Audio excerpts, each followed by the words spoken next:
What's the story, Morning Glory? What is the word, Hummingbird? Thank you so much for clicking on my channel and for joining me for this review of The Real Housewives of New Jersey, Season 13, Episode 7, Shots and Shade. So let's start off with Danielle and Rachel. So they meet up at a clothing boutique because they're looking for outfits for the upcoming luau that's going to be taking place on the Jersey Shore.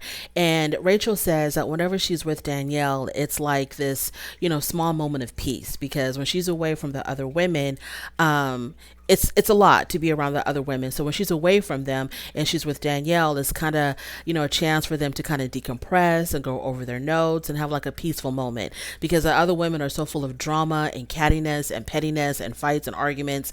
So when they're together, it's like this little tiny moment of peace. And so they're talking about the information that was given to them by Jennifer and Teresa regarding Margaret. Now, on the one hand, you have Danielle, who automatically believes everything that Jennifer and Teresa are telling her about Margaret, that Margaret is this evil person. You have to keep your eye out on her, that Margaret has this arsenal of information on people, that she's going to use against you if you're not careful, kind of making her sound like the McCarthy era of the 1950s, where the government was secretly collecting information on celebrities to figure out whether or not they were communist. I mean, it's absolutely crazy to me how they think that, Margaret's whole entire life revolves around, picking up information on people and, unleashing it on them whenever they make her mad or whatever. So Danielle believes all of that. Whereas Rachel, she's more like, I'm going to reserve judgment. I'm not going to just automatically believe the people that don't like her to begin with because their information is extremely biased information. So, Rachel is more like, I'm just going to get to know people on their own individual basis and then come to my own conclusions. I'm not just going to automatically believe what somebody else tells me about another person. And what I don't understand is why doesn't Danielle see that Teresa and Teresa and Jennifer obviously are going to give her very biased information because they don't like her from jump. And I don't know why Danielle can't see that. Why doesn't Danielle just take the time to get to know Margaret on her own and then make her own intelligent conclusion? Why can't she just do that?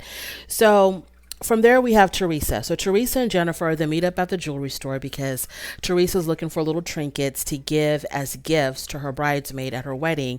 And they're having a conversation about the upcoming luau at the Jersey Shore. So Teresa tells Jennifer that Joe did not even invite her and Louie to stay with him and Melissa at their Jersey Shore home, but instead they invited Margaret. And I'm thinking to myself, okay, Teresa, you completely embarrassed your brother at last year's reunion. You called him horrible names. You co-signed to all the horrible, nasty things Jennifer called him and said to him. You hate your sister-in-law. So why in the world would he want to invite you to stay with him at his Jersey Shore home, knowing that there's so much tension between everybody? So Jennifer says, well, the reason why, they're trying to stay in Margaret's good graces is because Margaret has all this information on people. She has everybody's secrets and, they don't want Margaret to reveal their secrets. And I'm thinking, this sounds so crazy to me because I know these women, especially the ones who worked around each other for a very long time, they all have information on each other. They all have secrets on each other. It's not just Margaret and everybody else is oblivious to other people's issues. Everybody has something on everybody. And that's just how it is on a reality TV show. I know Teresa's got info on Melissa. Melissa's got info on Teresa. Someone's got info on Margaret. Everybody. And this is the reason why I think Margaret is so open with her stuff, her having affairs and, sleeping her way to the top at the workplace. It's because she doesn't want people to use this information against her. She wants to take control of it and she wants to own it, which I feel like Maybe that's what Jennifer should have done with her husband's affair. She should have found a way to somehow take control of that story, knowing that people knew about this affair and knowing that it easily could have been exposed at any time, either by Margaret or by somebody else, because Jennifer has a tendency to piss off a lot of people. So she should have kind of like owned it and kind of made it seem like a story of strength. Like, hey, me and my husband, we went through this issue and we persevered and we're still together however many years later. It strengthened our marriage. It made us stronger. An affair is nothing to like end your life over. It's just everybody. I mean, it's very, very common. A lot of people, more people than you would ever think, are going through that. A lot of people can relate to that. It's not a big deal. They happen all the time. And so I felt like something that big, she should have had taken control of it as soon as she arrived on the show. And then by now it would have been, old news, but she let someone else tell her story. So moving on from there, we find out that Dolores is going to be staying with, she's going to be staying with Fessler, I think, at the Jersey Shore. She's not going to be staying with Frank, which is a big deal because she always stays at Frank's home. But this time she's going to be staying with Fessler. Moving on from there, we have Jennifer. So Jennifer and Bill, they're getting ready for the trip. They're packing their suitcases. And Jennifer is asking Bill, what did he think of their counseling session? I don't remember exactly what Bill said because I dozed off. But he gave some type of very lofty, philosophical answer about what he thought about the counseling session. And Jennifer doesn't want to hear that mumbo jumbo. Jennifer just wants her husband to support her, to be on her side, to say something as in, honey, you were right. We needed it. You brought up some really good points. You made me kind of look at myself a little bit. She wants him to say whatever, as long as is to show that he is completely 100% on his wife's side. But instead, he gives a very neutral answer, and it wasn't to her satisfaction. So everybody's arriving now at the Jersey Shore. It's clearly divided because you have in one home, which is Jennifer's home, you have Teresa and you have, I think, Danielle at Jennifer's Jersey Shore home.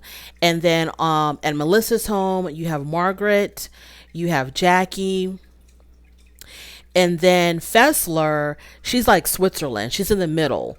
She's not on either side. Fessler obviously has Margaret didn't stay with Fessler. Margaret stayed with Melissa, I think, right? And at Fessler's home, it's Rachel and Dolores. So it's clearly divided. So Margaret tells the Gorgas that Teresa had invited her mother to the wedding, and it was and they showed the clip of that where Teresa told Marge Sr., oh yeah, sure, you can come to the wedding, like a very informal invitation. And so when Margaret said that, you can tell Joe was trying to contain his anger. Joe got visibly uncomfortable and he was really trying to control himself. So Melissa was like, that's so weird. Why would she get an invite but my mother didn't? To me, it's obvious because Teresa can't stand Melissa. She can't stand Melissa. And I understand that Teresa probably doesn't have really hard feelings against Donna, Melissa's mother. Her issue is with Melissa and Melissa's sisters. And Donna, unfortunately, is collateral damage. And Teresa knows that it's hurting Melissa and Joe that she's not inviting Donna. Donna's just collateral damage. I don't think it's anything personal between Teresa and Donna, but she's like, hey, I know this is going to hurt her, but it is what it is. Then we go to Jennifer's house. Teresa says that she's never stayed overnight at Joe Gorga's Jersey Shore home. And of course, Jennifer was shocked about that. And Teresa says that Gia had even asked to stay the night over there, but Melissa had said no. So this season, I'm beginning to hear more about Melissa's relationship with her nieces. And it seems like it's been strained for a while. Whereas, Joe Gorga obviously at one point was very close with his nieces. It seems like Melissa, not so much. I don't really know why, but I don't know if it's true or not, but Teresa is really painting a picture that Melissa really was not this ideal aunt. for her children or towards her children, that there was some type of a strained relationship between the Judice girls and Melissa. And it was very apparent a couple episodes back at Teresa's love bubble party when Melissa approached Gia and Gia, not Gia, was it Gia? It wasn't Adriana. Melania. I always forget her name. And somebody told me in the comments what her name is. It's Melania, Adriana. I cannot forget this, the second sister. I cannot remember her name. I always forget her name.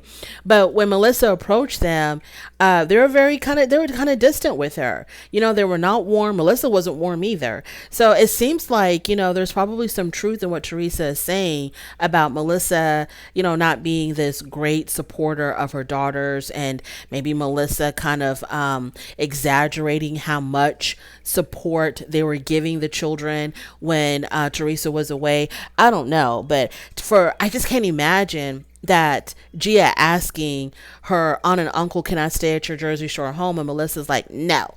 I'm just like, wow, what was going on there? I needed more information. I want to hear from Melissa's side as well on how that came about, but I know they're never going to talk about it again. So now it's time for the party. Everybody's there, and it was a Hawaiian theme. It was a luau, so it was a Hawaiian theme. And they brought the leis out, and I'm so sick and tired. Every single time someone is having a Hawaiian themed party, people have to make that 100-year-old joke about, hey, you want to get laid? Let me lay you. It's so boring and tired. Moving on from there. So Rachel tells Margaret about her conversation with Danielle at the boutique, letting her know, hey, this is what Teresa and Jennifer are saying about you. And this is what Danielle said. Danielle tends to believe them. And they told us to watch out for you. We need to keep an eye on you, that, you make a really bad enemy and you have this arsenal of information on people. And of course, Margaret denies it. She says, I don't have an arsenal of information on anybody. And Margaret tells Teresa, hey, Danielle just told me that, she tells Teresa, hey, Rachel told me that you told Rachel and Danielle that they needed to watch out for me, that you were warning them against me, and that I have all this information on people that I use against them. And Teresa completely denied it. She was like, no, I didn't say anything. I don't remember saying anything negative about you. And then in order to deflect, because, the heat is on her now, and she was clearly lying, in order to deflect, she turns to Rachel and she was like, are you just trying to start mess between me and Margaret? As if her and Margaret have some type of a close bond. And, Rachel is trying to break it up. Are you trying to start mess between me and Margaret? So that puts, Rachel on the defensive. So she was like, no, I'm just trying to be really transparent and open. And something was revealed to me, and I let her know what was being said about her. And I feel like Rachel was, in a way, kind of being messy, but this is what she gets paid to do.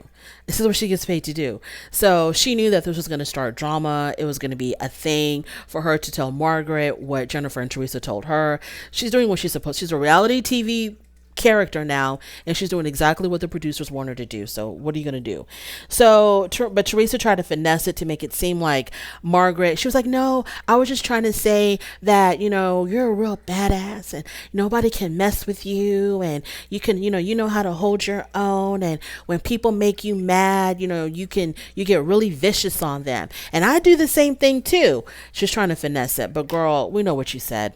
Moving on from there. In the background, Joe Gorga is getting everybody drunk. Okay, he is passing out shot after shot after shot to everybody.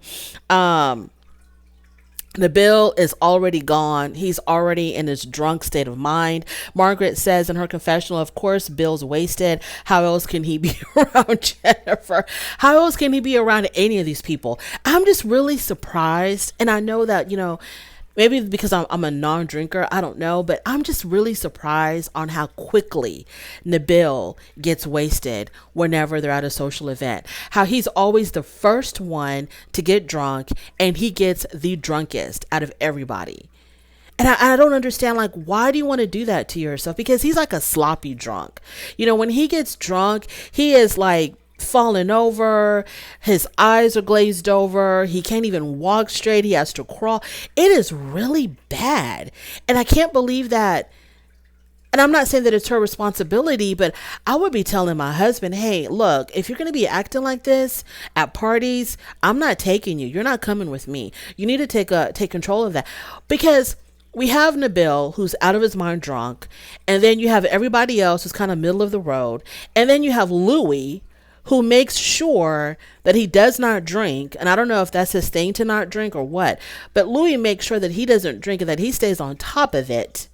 Because Louie is like, the way Louie is in social situations, he's not part of the fun. He doesn't like let loose, like let down his guard and just like hang out with the guys and enjoy himself. He's observing. Louie is walking around and he's observing. And he's taking a lot of mental notes. Okay, he's watching everybody and he's paying attention to everything. And he's figuring out how to maneuver within this group of people. Everybody else has their guards down. They're having fun. They're gossiping, they're drinking, they're eating, they're dancing. And Louie is kind of like looking around, seeing what everybody's doing and making mental notes.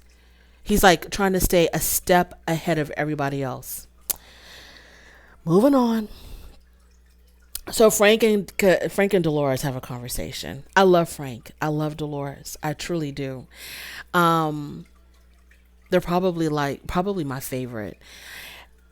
And Frank is telling Dolores, asking her how come she didn't want to stay at his house. And she says because initially she was going to bring Paul with her.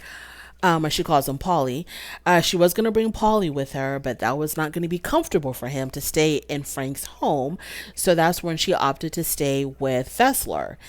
And Frank tells her that you need to convince him to start hanging out with me more, because he knows that once Paul is more comfortable with him, then Frank and Dolores can continue with their bond and their relationship. And Dolores says, I can't convince him to do anything. He has to do it at his own time, whenever he feels comfortable, if he ever feels comfortable doing that. And so I'm just like, I understand that everybody says that this is a very platonic relationship between Dolores and Frank and their family. Their bond is like a very strong family bond, because they've been through so much, married for so long, had a lot of ups and downs, raised 2 kids together. And so they just have this bond, this really beautiful bond. And they're, like I said before, better friends than they were spouses. And it is what it is. It's very pure, innocent, platonic. But y'all, when I saw that scene in tonight's episode where he was like, man, I really wish you would have stayed at my place and, tell Paul that he needs to come around more. And I think Frank is still in love with Dolores. I think he is like deeply, deeply in love with Dolores, but he knows that Dolores will never take him back. Dolores is not she's not going to be about, his shenanigans. And he's got this weakness for women. But that does not negate the fact that I think he is deeply in love with Dolores. I think he knows that Dolores was probably the one true love that got away. He can never get her back, period. And luckily and thankfully, she's able to still maintain a relationship with him, because this is how he has been able to keep her in his life. Otherwise, to hear what was going on in their marriage, any other woman would have written Frank off a long time ago and never spoken to him again. But because of the fact that Dolores is such a forgiving heart, they've been able to keep up this relationship for the sake of the children and probably for the sake of her sanity.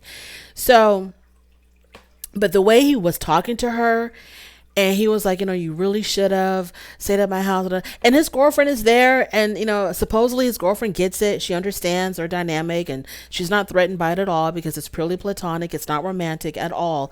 But even though it's platonic, I could not be Frank's girlfriend and hear him continuously whine about not having Dolores in his life anymore. I couldn't do it. I understand his need to have Dolores kind of stabilizes him. Dolores is the thing that's constant, because it seems like Frank's life has gone through, after Dolores, his life has gone through a lot of ups and downs. You know what I mean?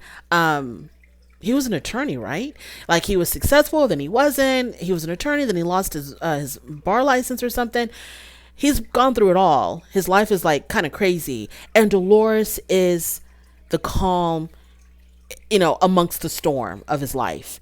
And she's that one thing that's constant. His son is very, very loyal, but his daughter, sometimes she's mad at him, sometimes she's cool with them. But Dolores has always been that constant thing in his life. It's his security. And I understand that. But he must have known there was going to come a time when she was going to be with someone that's just not going to accept him. He had to have known that. He had to have known that. He had to have prepared himself for that. I feel bad for Frank. I really feel bad for him that he has to try to figure out his life without Dolores. But he has to move on, because even if she breaks up with Paul, she might find someone else who's even more strict, who's even less accepting of Dolores' relationship with Frank. And Frank just needs to find a way to move on. And I think that he's just so deeply in love with her. He can't let her go. I think he's in love with her. I really do. I think on his end, it's more than just platonic. And he has these women who are young and firm and pretty and bouncy, but I don't think they've captured his heart like the way Dolores did. Anywho, moving on. So the women are all talking to Teresa and Louie, okay? Because you know how Louie is. He's not going to go have fun with the guys. He's going to he's going to follow the important issues that are happening at the party. So the women are talking to Teresa and Louie about the wedding, and Teresa's talking about how it's going to be no assigned seating and this and that and whatever. And so then Fessler asks if it was an oversight on Teresa's part to not invite Melissa's family. And Teresa says, no, it was not an oversight. We have a history, and I'll just leave it at that. So in her confessional, the producers asked Teresa about the history between her and Melissa's family. I didn't really understand fully. They showed a clip from, I don't know how many eons ago, years and years ago, of some event, some party. And I think it was a party that Melissa's family threw, I think. And Teresa was there. And she got into an argument with her brother. And I think Joe said something like, just get out of here. And then Teresa said, well, if you're telling me to get out of here, why did you even invite me? And then Melissa's sister says, oh, it was a mistake, or it was an oversight or something to invite you. So that stuck in Teresa's head, right? Because Teresa can hold a grudge. That's stuck in her head. And so now she finally has a big event that she can exclude them from. She's been waiting 105 years for some big event to happen that she can find a reason to exclude them from. So that's what she's doing. She's giving them payback. Hey, you told me that inviting me was a oversight on your part. Well, I'm going to show you an oversight, and you're not coming to my wedding. So ever since then, she says she kept her distance. After they had that fight, the sisters got on Twitter. We're talking about her on Twitter. And she says something about how even the mother got involved in the Twitter stuff. And she said, well, my mother would never get on social media. And from what I can remember, Teresa's parents were not social media savvy. Maybe Donna is a little bit, but you can't compare Teresa's mom to Melissa's mom. Teresa's mom and her dad, very old school Italian, very, very old school people. I don't think they even know what a Twitter was. So then somebody asked Teresa, I don't know if it was Fessler or who it was, but somebody asked her, well, why don't you just invite Melissa's mom and forget about the sisters, because the mom is different from the sisters. And Teresa says, no, she's not. She's not any different from the sisters. So then Louie says he spoke to Donna, Melissa's mother, and he apologized to her for, I guess, not inviting her to the wedding. And then they showed a clip of it. No, they didn't show it. We heard the audio where he says something like, I'm really sorry that you weren't invited. It's got nothing to do with me. It wasn't me. I'm out of it. I'm just in the middle. Blah, blah, blah. And he says he felt bad. And Teresa, it took her completely off guard when she heard Louie say that. And Teresa says in her confessional that she wishes Louie would have talked to her before he went to apologize to Melissa's mom about not inviting her to the wedding. And so, in my personal opinion, I think that Louie is reading the temperature in the room being social media. And Louie is seeing how Teresa and him are being dragged on social media. And he wants to stay in the good graces of the people. And so that's why he comes off like kind of neutral, because in last year's reunion, he was getting on Teresa's case for how she was talking to her brother and telling Teresa to calm down, telling Teresa just chill out. He was getting on her case with how she was going at her brother, because he has read the room and he knows that Teresa is like not very well liked. And so he doesn't want to piss off the people. He could care less about pissing off Teresa, because Teresa's going to follow him regardless. So he don't care about pissing off Teresa, but he wants to stay, because I think he's somebody that cares a lot about what people think of him. And so he wants to stay in the good graces of social media. And I think that's the reason why he apologized to Donna. And so then Teresa says, she was visibly embarrassed when he said that. He was like, well, I want to go apologize to her. When, Teresa was acting all big and bad. I'm not inviting the mother. She's just like the sisters. And so Louie was like, well, I want to go apologize to her. And Teresa was like, huh? And so Teresa then said, well, why don't you just go invite her to the wedding then? And so he's like, okay, I will. And so he leaves the group to go find Donna. And unfortunately, Donna had already left. And I'm like, damn. So to me, it looks like Louie, he's so focused on his image. I've always felt like Louie really didn't care about Teresa that way. I don't think that I think Louie is an opportunist, and I've said this before. Louie to me is an opportunist. He had an opportunity to be with a very, very, very famous housewife. She's damn near almost like a A-list celebrity, almost, not quite. And he took advantage of that. He was like, oh my God, I have a chance to go out with Teresa Giudice. He took advantage of that, and he worked her and he worked her and he worked her, proposed to her. She said yes, manipulated everybody in her family. I'm talking about like her daughters to accept him, to love him, all this stuff. He's an opportunist. And I think that, because I thought it was extremely embarrassing, because he knows how Teresa is. He knows how she is. She was talking, she was talking big talk. She was talking big cash money shit about Melissa and her sisters and her mother, and they're all the same, and they're not coming to my wedding. And here comes Lee. Oh, I apologize to Donna. Moving on. So Jackie approaches Jennifer and tells Jennifer, hey, I want you to talk to Margaret, blah, blah, blah, Margaret. Y'all need to, work it out, and y'all need to fix this. And Jennifer was like, and then, oh, wait, one more thing. Jackie says, Margaret thought that y'all were good now. And then Jennifer says, look, just because we made up doesn't mean that we're BFFs and we have to go get our nails done together and have sleepovers together.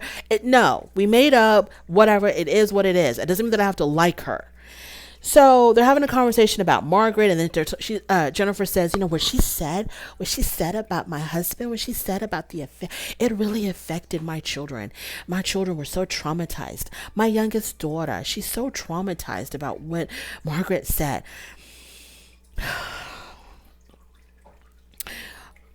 I'm not going to take away the fact that her kids were probably traumatized when they found out that their father cheated on their mother. I'm not going to say that they were not traumatized, that it didn't affect them. I know that it did. That's a fact, that it did.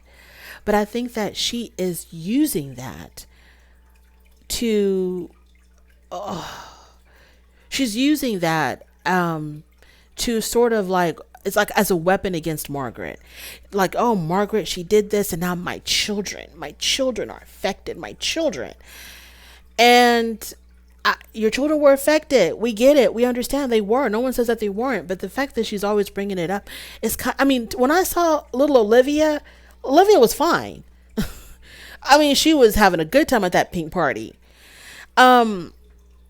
I'm not saying they weren't affected or traumatized. I can see it traumatizing the oldest daughter more than the youngest daughter, but she said that the little one was the most traumatized, thinking that, and even Jackie said, yeah, she's experienced it as a child, her parents finding out that her dad had an affair. You feel like your parents are going to get a divorce and your security is going to be gone. We all get that. But I do believe that Jennifer also uses her children's trauma as a weapon to garner more sympathy for her and to show Margaret as this horrible person. And I don't agree with Margaret exposing the affair on camera. I don't agree with that at all. I thought that was a really low blow on Margaret's behalf.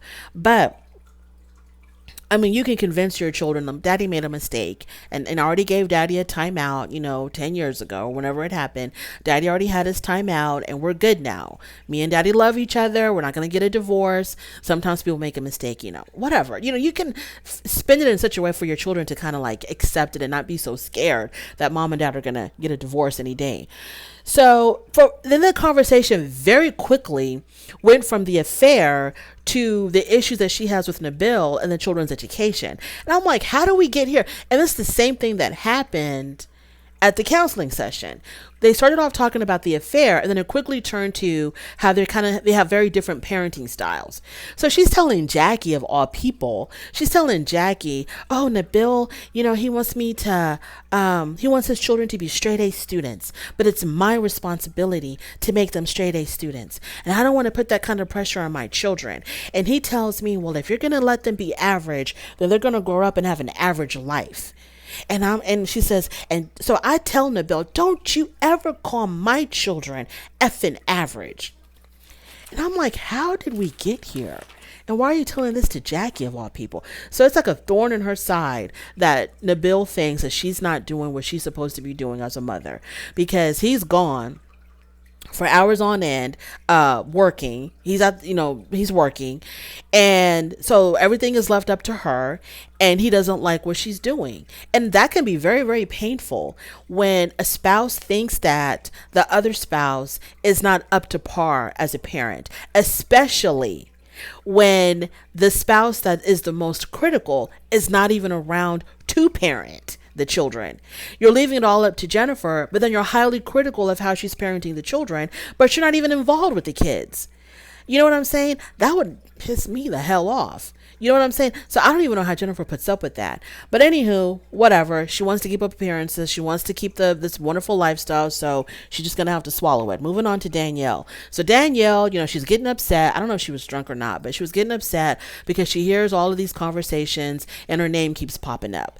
And people are talking about, what she said about Margaret. People are talking about what the version that she gave of why her and her brother fell out, and she's very bothered by it. She's getting very frustrated by it, so she's kind of distancing herself from everybody. So Melissa comes to talk to her, and she tells Melissa, I'm hearing my name popping up all the time and it's pissing me off.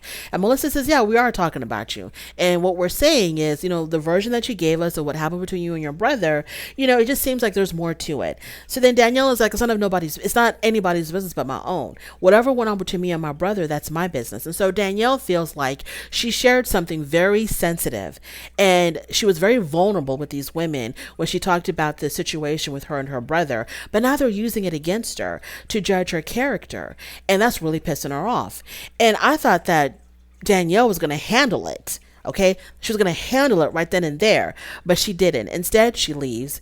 And so her and Teresa and Jennifer, they all leave with their men, and they're in the Sprinter van on the way back to Jennifer's home. And so Danielle is just unleashing all of her frustration in the van, and she's talking about how pissed off she is and and Jennifer was really quick to point her finger to Jackie and say, it's Jackie. She's the one that's going around telling people that you're not giving the full story about your brother. And so, to get her more riled up, to get her more pumped up, because they're going to use Danielle as a weapon against, the ops. So they're getting her all riled up. And I'm like, girl, you are on a reality TV show. I'm going to need you to find some thicker skin, sweetheart. Danielle, don't you even hear yourself talking when you say stuff like, oh, my brother was making comments on my TikTok, and so I had to block him. That doesn't sound crazy to you at all, Danielle? That you blocked your brother because he was making negative comments on your TikTok? If that, okay, in your world, that makes sense. But in the world of the reasonable people, it doesn't make any sense that it all started because you blocked your brother on your TikTok, of all things. So y'all's whole relationship hinged on a social media app. Okay, girl, whatever. I'm gonna need you to get some thicker skin, sweetheart. If you want to be on a reality TV show, you got to be able to throw mud with the best of them. They were talking about you, and they wanted you to know that they were talking about you. They knew that you were within earshot, and they made sure that you heard your name because you're on a reality TV show, and you have to have drama. This would have been a great scene, but you copped out and you left, and you're going to try to handle it days later when nobody's going to care anymore. That's my review. Thank you so much. Oh, by the way, on Watch What Happens Live, they had Fessler and Rachel, and Andy Cohen was like, oh, Fessler, you look kind of different. So she did admit that she had a facelift, a nose job, and she also lost a lot of weight through Ozempic. Now, that whole Ozempic thing is kind of aggravating me because if that's a medication for diabetes, and if people who are diabetic are having a hard time finding it because everybody wants to use it to lose weight. First of all, why would it even be prescribed? How can a doctor prescribe a diabetic medication to someone who doesn't have diabetes? I don't understand that. That doesn't make any sense to me. But if there's a short of Ozempic because people are just using it to lose weight and the people that really need it for their diabetes are having a hard time getting it, I would not be on national television like Fessler, talking about how I'm using Ozempic just to lose weight. And there's people out there who are in dire need of it. Thank you so much for joining me. I really do appreciate it. On your way out, don't forget to rate the video if you like this content. Go ahead and subscribe, and I will definitely talk to you later. Bye.